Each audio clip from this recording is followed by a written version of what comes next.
Hey guys, welcome back. Today I'm hopping into yet another Kanye album, but this time round it's not one of his solo works. I'm hopping into his collaboration album with Kid Cudi, being Kids See Ghosts, released under the group of the same name. I feel this was another enjoyable album from Kanye. At the same time, he was releasing a series of albums with other artists, which this period of time is referred to as the Wyoming Sessions. The result ended up with 5 album releases, being Pusha T's Daytona, released May 25th, 2018, his solo album and collaboration album, Yay and Kids See Ghosts, released June 1st and June 18th.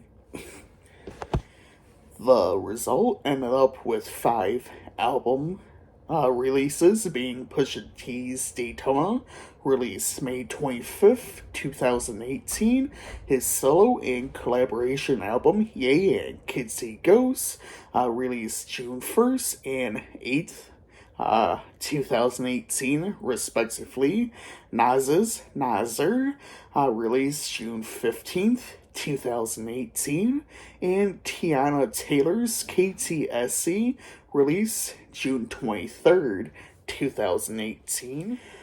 Now, with all that being said, it was interesting to see him working with Kid Cudi for a collaboration album, as they have had a fair amount of collaboration work on solo tracks for some time. Anyways, let's go ahead and hop right into it.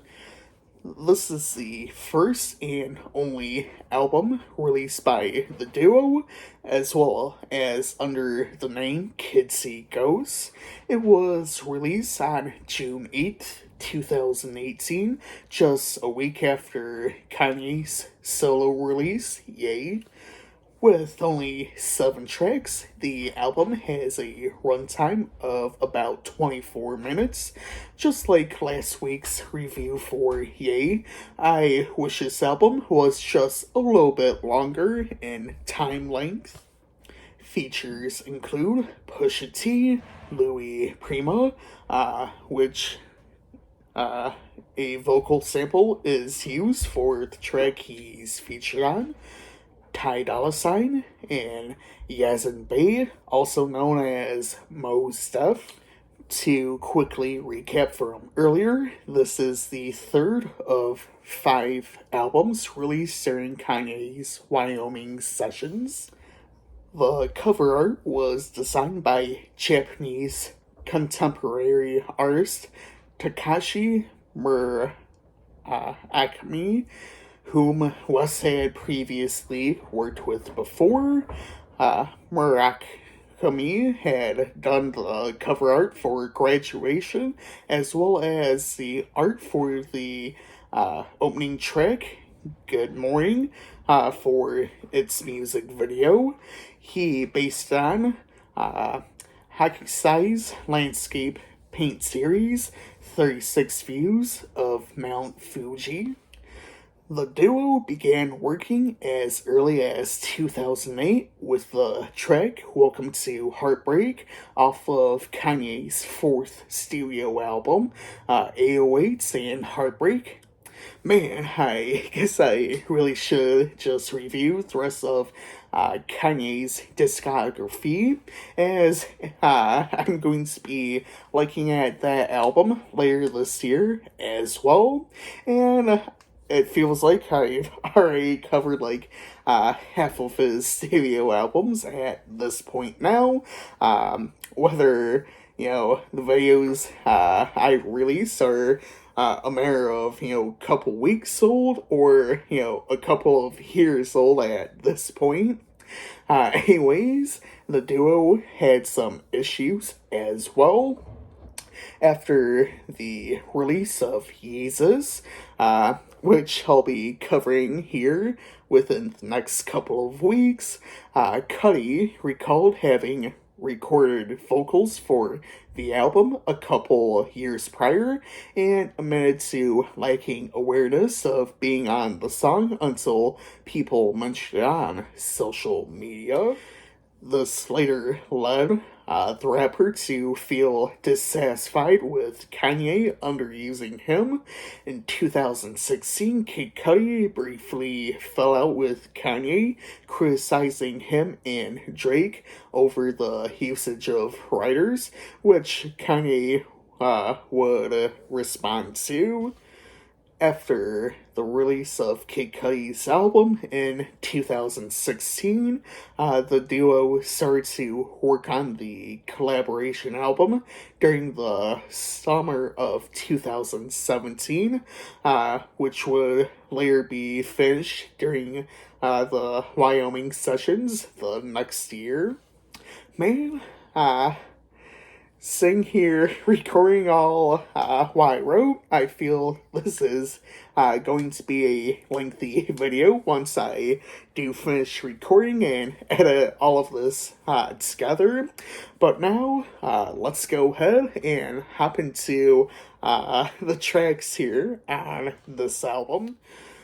Alright, so we start the album off with Feel the Love featuring Pusha T. Overall, I feel this was an interesting track. The recording of the track was finished less than 10 hours before the album's release, with Pusha T's vocals being recorded during this time.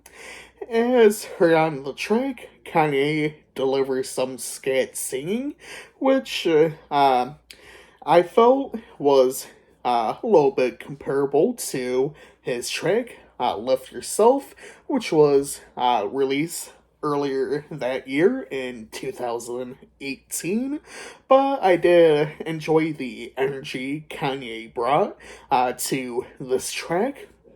We have Kid Cudi on the chorus singing about love. I feel he was pretty good on the chorus. I did enjoy his vocals. Lastly, we have Pusha T rapping the only verse on the track, which I didn't feel was bad. And lastly, I did enjoy the drums while Kanye is scatting on this track. We then get the more rock influence Fire. The track samples They're Coming to Take Me Away, Haha, by Napoleon the 14th. I didn't feel it was too bad of a sample. I felt it was interesting having more of a rock-inspired instrumental. I did enjoy the production and sound of the instrumental as well. I felt both artists were decent on the track, but I feel both have done better in terms of, like sound and flow. Fourth Dimension is the next track and features Louis Prima, who credited as a feature due to his work being sampled. The track samples What Will Santa Claus Say When He Finds Everybody Swinging by Louis Prima, and Someday by Shirley Ann Lee. I find it to be an interesting use of a sample, as they use Louis Prima's sample as the chorus. I thought the instrumental was interesting. It does change when Kid Cudi comes in with his verse. I felt both artists did great with their verses. The track closes out with a Shirley and Lee spoken word outro. The outro practically says that you should let the music ride and let it do its thing. The track should be about 2.5 in length, 3 minutes at max. The ironic part is that the remaining 4 tracks on this album go beyond 3 minutes in length, while this track and the previous tracks are about 2.5 minutes in length. I also feel this has to deal with the uh, shift with streaming services, and a lot of artists and labels anymore are trying to push out as many tracks that are 2 to 2.5 minutes in length to try and get all this airplay on streaming services, as well as artists trying to do quantity over quality all over again, which we have seen before decades ago. Free Ghost Town Part 2 featuring Ty Dolla $ign is a sequel to Ghost Town, which was released on Kanye's album, Yay. This is another rap rock track, which I really don't mind. This also kicks off the last half of the album, where we see all these 3 minute plus tracks.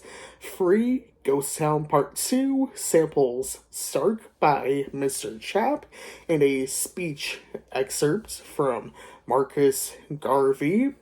This track continues the theme of mental illness, which both Kanye and Kid Cudi have dealt with. This was an interesting track with its instrumental and revolving around the samples here on the track.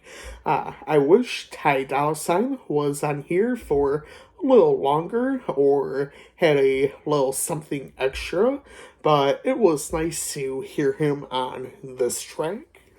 On Reborn, we get to see more from Kid Cudi on the track, vocally and lyrically, as compared to some of the previous tracks leading up to this point. This also happens to be the longest track, clocking in at almost 5.5 minutes. I love the instrumental on here, as well as more instrumental outro this track has. I feel the lyrics and vocals from both artists are well performed. Lyrically, it's about being reborn from mental illness. Both artists address personal issues they have overcome on this track. I feel this is one of the best tracks on the album, as both artists did very well performing. Now, let's get into the title track, being Kids See Ghosts. This track features vocals from Yazan Bey, who's most known by his stage name, Mos Def. I felt it was interesting. I definitely loved the instrumental here. I thought all three artists did well vocally. Lyrically, the song reflects on the difficulties of fame and success. Lastly, I'm hopping into the closing track, Cudi Montage. The track also contains vocals from Mr. Hudson, whom is not credited as a feature on this album. The track samples Burn the Rain, which is an unreleased track from Kurt Cobain. Lyrically, the track is about not repeating past mistakes that both artists have made. It is a decent track with its vocals and instrumental. I loved Kanye's verse here on the track, as I felt it was one of the more creative. Well, this is the first time in a while where I've covered every single track on an album. Anyways, my favorite tracks are Fire, Reborn, and Kids See Ghosts featuring Yazan Bey. Today, I'll be giving this album a 4.5 out of 5. I feel this is still an enjoyable album 5 years after its release. Anyways, I hope you all enjoyed this video. Feel free to leave your thoughts down below in the comments. Next week, I'll be looking at Magna Carta, Holy Grail by Jay-Z, which will unfortunately be my last video I'll be recording for this month. I do have some pre-recorded videos through July 2nd, which I will be explaining why I've done so in some of my videos that will be releasing, the following week. So yeah, anyways, I will see you all next time.